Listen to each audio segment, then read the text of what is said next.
ചക്ക ഹൽവ ഉണ്ടാക്കിയാലോ? ഞാനിവിടെ കുറച്ച് ചക്ക വരട്ടി വെച്ചിട്ടുണ്ടായി. അതിലേക്ക് കുറച്ച് നമുക്ക് തേങ്ങാപ്പാൽ ആവശ്യമുണ്ട്, 2-3 ശർക്കര, കുറച്ച് കശുവണ്ടി, നമുക്ക് നെയ്യ്. ഇനി നമുക്കൊരു പാൻ അടുപ്പത്ത് വെച്ച് അതിലേക്ക് നമ്മൾ വരട്ടി വെച്ചിരിക്കുന്ന ചക്ക ഇട്ട് കൊടുക്കാം. ഞാനിതിൽ ഒരു ശർക്കര ചേർത്തിട്ടുണ്ട് വരട്ടിയ സമയത്ത്, എന്നിട്ട് വേവിച്ച് വെച്ചതാണ്.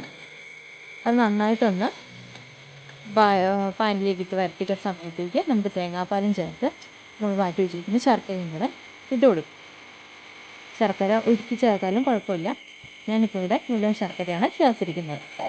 ഇനി ഇത് നന്നായിട്ടൊന്ന് അലിത്ത് തേങ്ങാപ്പാലിനകത്ത് നമ്മുടെ ചക്ക വരട്ടിയത് നന്നായിട്ടൊന്ന് വെന്ത് നല്ലൊരു ഡാർക്ക് ബ്രൗൺ കളറാവും.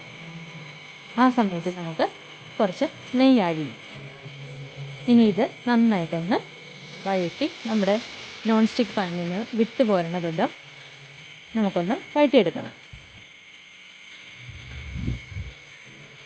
കൈ വിടാതെ നമ്മൾ ഇളക്കിക്കൊണ്ടിരിക്കണം. ലോ ഫ്ലെയിമിൽ ഇടാവുള്ളൂ, കാരണം നമുക്ക് ചക്കയാണ് ചെറുതായിട്ട് ഇങ്ങനെ പൊട്ടിത്തെറിക്കാനുള്ള സാധ്യതയുണ്ട്. ഇതാ ഇങ്ങനത്തെ ഒരു പരുവായുന്ന സമയത്ത് നമുക്ക് അതിലേക്ക് കുറച്ച് കശുവണ്ടി ചേർത്ത് കൊടുക്കും. ഇത് ഓപ്ഷനിലാണ്, വേണ്ടവർ മാത്രം ചേർത്താൽ മതി. ഇനി ഇതിങ്ങനെ വിട്ട് നല്ല ഉരുണ്ട പരുവാവണം, കാരണം നമ്മുടെ നോൺ സ്റ്റിക്ക് പാനിൽ നിന്ന് വിട്ട് പോരണ പരുവാണ്. ആ സമയം നമുക്ക് സ്റ്റവ് ഓഫ് ചെയ്ത് നമ്മൾ ഏത് പാനിലാണോ വെക്കുന്നത് ആ ഒരു പാത്രത്തിലേക്ക് അതിങ്ങനെ ചൂടോട് തന്നെ ഇടണം.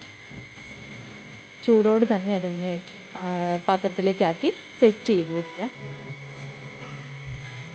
ഇനി ഇത് ഒരു 3 മണിക്കൂർ നമുക്ക് റെസ്റ്റ് ചെയ്യാൻ മാറ്റി വയ്ക്കും. ഫ്രീസറിൽ വയ്ക്കേണ്ട ആവശ്യമില്ല, പുറത്ത് വെച്ചാലും മതി. നമ്മുടെ ചക്ക ഹൽവ ഇവിടെ റെഡി ആയിട്ടുണ്ട്.